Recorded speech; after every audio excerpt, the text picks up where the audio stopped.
فواكه وخضروات فيها نسبة فيتامين سي عالية جدا. تعالي نتعرف عليها ونتكلم عليها النهارده. أنا دكتورة نيفان رضا، استشاري أطفال وأخصائي تغذية. أول حاجة من الفواكه هي الجوافة. الجوافة من أهم المصادر اللي تحتوي على نسبة فيتامين سي عالية جدا، والثمرة الواحدة فيها أكتر من 200 مللي جرام فيتامين سي. فمهم جدا إن احنا ننتظم على الجوافة. بتحسن ضغط الدم وبتقلل نسبة الكوليسترول في الدم. يعني ثمرة يومية من الجوافة بتقلل ضغط الدم وبتحسن نسبة الكوليسترول في الدم وبتديني نسبة فيتامين سي عالية جدا، مهمة جدا للمناعة. تاني فاكهة معانا وهي الكيوي. الكيوي من الحاجات اللي موجودة بقالها فترة عندنا وبنسبة كويسة جدا، بس ناس كتير مش واخدة على إنها تاكلها. الكيوي ده فيه نسبة فيتامين سي عالية جدا، مهم جدا للناس اللي عايزة تحافظ على صحتها وتحافظ على مناعتها، وبيعزز المناعة كويس قوي وبيساعد على مكافحة العدوى. ثمرة واحدة فيها تقريبا 273 مللي من فيتامين سي، يعني معنى كده واحدة يوميا هتديني نسبة فيتامين سي عالية جدا، هتغذيني، تحسن مناعتي، تحسن استقبالي للأمراض، هتقلل العدوى، تقوي المناعة، وتقلل نزلات البرد في فصل الشتاء. ثالث فاكهة معانا وهي الباباي، ومفيش ناس كتيرة بتعرف الباباي ده أو بتاكله.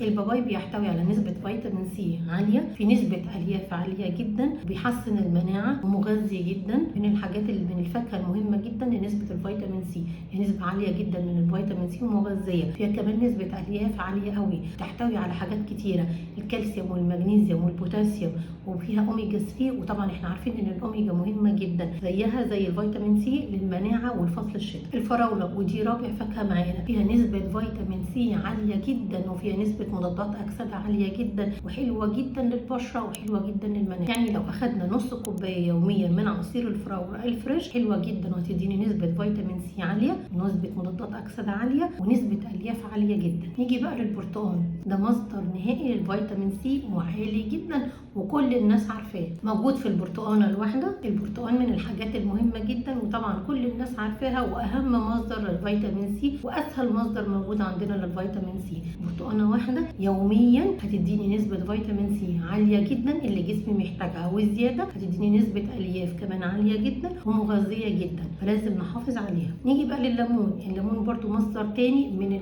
المعروف ان هو فيه نسبة فيتامين سي عالية جدا، لازم نواظب على شرب الليمون يوميا، من الحاجات اللي تديني فيتامين سي عالي. كمان اليوستفندي برضو من الفاكهة اللي معروفة ان فيها نسبة فيتامين سي ونسبة الياف عالية جدا ومغذية جدا. اما بقى الخضروات، القرنبيط من الحاجات اللي فيها نسبة فيتامين سي عالية جدا. القرنبيط بيمنع ظهور نقص الفيتامين سي من الجسم، وتناول القرنبيط بشكل يومي بيحتوي على نسبة فيتامين سي حلوة جدا، كمان زيه زي الجزر والطماطم والسبانخ والنعناع والليمون.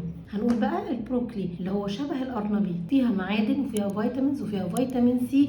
البروكلي من الخضروات اللي فيها نسبة فيتامينات والياف عالية جدا، وبيحمي الجسم من امراض سرطانية كتير، وبيدي نسبة فيتامين سي. الفلفل بقى بكل انواعه، الاخضر والاصفر والاحمر، فيهم نسبة فيتامين سي عالية، فيها نسبة املاح، فيها نسبة الياف كمان عالية جدا، مغذية جدا. كل الاطعمة دي بتساعد على زيادة مستوى المناعة في الجسم. الفلفل الاحمر والاصفر مصدر غني للفيتامين سي، وليه تأثير مباشر على مستوى المناعه في الجسم. وممكن ان احنا نديه لاولادنا، يا اما ياكلوه كده، يا اما افرمه واحطه على الجبنه، او افرمه واحطه على الزبادي، او ادخله في الوجبات بتاعتنا كلها. البقدونس بيحتوي على كمية كبيرة من فيتامين سي، بيحتوي على كميه كبيره من فيتامين سي، وممتاز جدا النبات البقدونس لصحتنا كلها. معلقتين كبار من المقدونس فيهم 10 مللي جرام من الفيتامين سي، حلوه جدا بالالياف اللي فيه، للتغذيه، للامساك، للناس اللي بتعاني من مشاكل في الكلى، وبيزود الحديد في الدم، وبيعزز مستوى المناعة. كل الحاجات دي بتحسن مناعتنا، بتحسن استقبالنا للأمراض، بتقلل الإصابة بأمراض البرد والفيروسات الإنفلونزا